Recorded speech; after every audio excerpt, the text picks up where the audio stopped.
Bom dia a todos. Vendo a fala dessa nossa colega que estava na frente, eu acho muito importante, porque eu faço parte do grupo do IPC, mas o mais importante é a gente se unir. De que maneira? Eu vejo que tem várias pessoas, que nem São José dos Pinhais, integrantes, Piraquara, Pinhais, e outras regiões. A gente podia se unir, porque nós, cegos, a gente encontra lá um morador. Ah, você mora onde? Eu moro em São José dos Pinhais. Você veio até o Instituto, vim para uma necessidade assim. Mas era interessante a gente ter esse diálogo com as pessoas videntes, que possa ter uma reunião, que nem a gente tem uma reunião de grupo no IPC, para a gente conhecer essas pessoas e essas pessoas trazerem novas pessoas. Não estou dizendo para o Instituto, mas é um prazer de estar lá. Mas para a gente ter essa convivência, que eu acho muito importante. Porque a gente relata com pessoas que perderam a visão e eles não têm, vamos dizer assim, um chão, um apoio. Ele tem um apoio do pessoal, mas eles não conseguem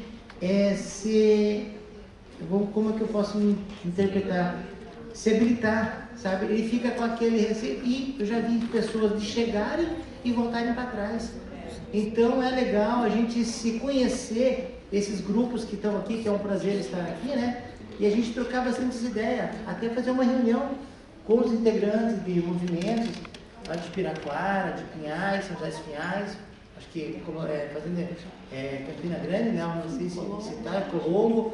Então seria interessante as pessoas videntes conhecer o movimento para a gente se unir, porque essa união é muito importante de nós, porque a gente tem um grupo, a gente se une, sabe? E cada dia a gente vê cada coisa legal conquistada pela gente. Então é uma maneira que a gente pode se fortalecer, né? Dando os braços, dando as mãos, né? Dessa maneira. Essa é a minha...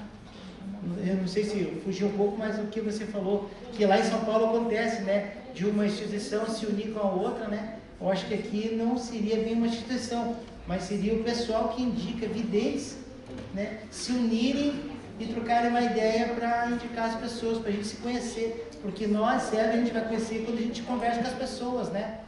Ou até mesmo a gente tem a visão, mas só quando a gente encontra aqui, de onde que você é? De tal região. Eu vim para cá porque eu vim atrás correndo e procurando. Então acho que seria legal essa união de todo o nosso grupo, né? Para fortalecer cada vez mais e a gente chegar até esse espaço até uma empresa, alguma coisa assim, um poder também com os governantes, para a gente lutar pela nossa causa também.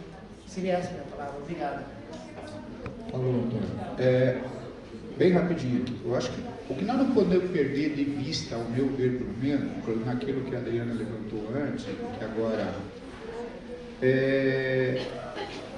acho que a resistência, né? A resistência, assim, você não perder de vista esta necessidade, a gente ter essa utopia e ter realidade, né? Assim, compreender que momento histórico é esse que a gente está vivendo. Uma vez eu vi uma entrevista do Ariano Suassuna, falecido já, Ariano Suassuna, um escritor brasileiro. Perguntaram para ele se ele era otimista em relação a uma determinada situação. Ele deu a seguinte resposta, às vezes eu uso porque eu acho ela interessante. Ele diz o seguinte: eu não sou otimista porque normalmente os otimistas são ingênuos. Eu não sou pessimista porque normalmente os pessimistas são amargos. Mas ele diz o seguinte: eu sou um realista, uma pessoa que olha para a realidade, interpreta, e desta realidade procura, né, com base na reflexão e nas possibilidades existentes, traduzir, né, pensamentos, vontades, desejos em alguma ação concreta.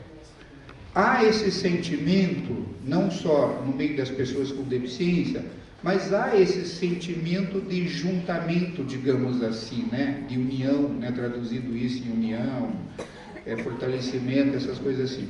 O que nós estamos com dificuldade é de traduzir isso em algum tipo de ação mais concreta. Nós tínhamos aqui em Curitiba, funcionou por um tempo também, O fórum aqui, defesa dos direitos das pessoas com deficiência, que congregava aí várias instituições, depois foi perdendo força também, né? Hoje a coisa está meio parada.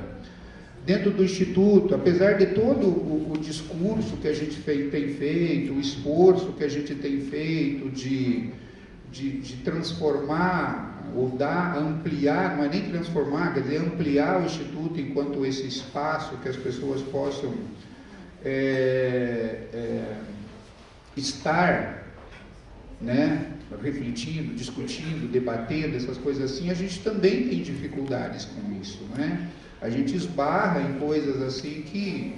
Então, tem coisas que elas estão, digamos assim, no nosso horizonte, enquanto uma utopia, enquanto um desejo, mas que a gente não consegue traduzir isso em ação mais concreta. Agora, só o fato da gente não perder esta perspectiva, ter essa resistência, eu penso que no momento, esse combustível, digamos assim, que está nos mantendo vivo, que vai possibilitar daqui a pouco, se a gente conseguir pensar alguma estratégia de ação aí mais concreta, começar a fazer com que a gente volte a se juntar, se fortalecendo aos poucos, e quem sabe daqui a pouco ser uma força mais representativa na sociedade.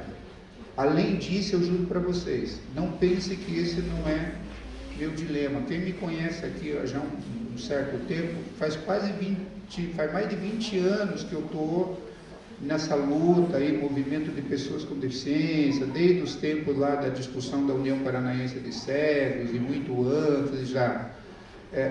Se tá aí uma coisa que às vezes me angustia, né, no sentido assim de puta, mas que rumo a gente vai dar para isso, que dificuldade, então isso está colocado. Por outro lado, a gente vai sendo consumido nas tarefas do dia a dia, essa aqui é a merda.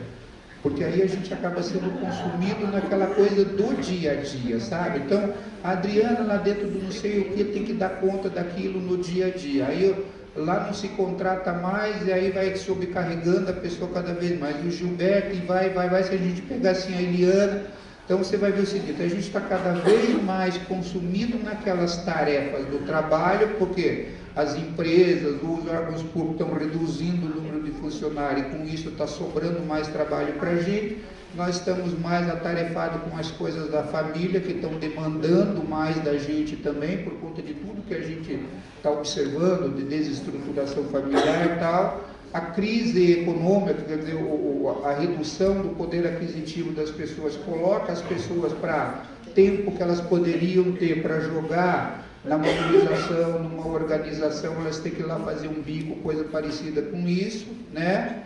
Então, a conjuntura não está fácil, não está assim.